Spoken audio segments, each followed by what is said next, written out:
Happy morning! Ngayon ang pikat ng halaman na pinareserve sa atin ng isa sa mga followers natin na balikbayan.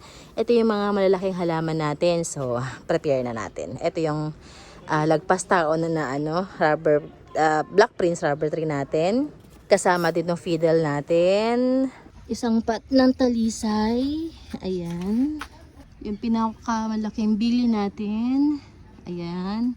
Tapos yung isa nating malaking Monstera deliciosa. Meron din siyang binili ng mga maliliit na hanging plants like ating Forever Rich at itong Manjula natin. Kasama din itong bunny ears. Ayan, cute. Since maraming binili si mama sa atin at medyo malaki-laki ang kanyang purchase, meron tayong freebie na giant golden pothos. Ayan. Ayan lahat ng halaman na in-order niya. Dami, no? Ang lalaki. Thank you, ma'am, sa pagbili, sa pag-order, and sa pag-follow at sa pag-support.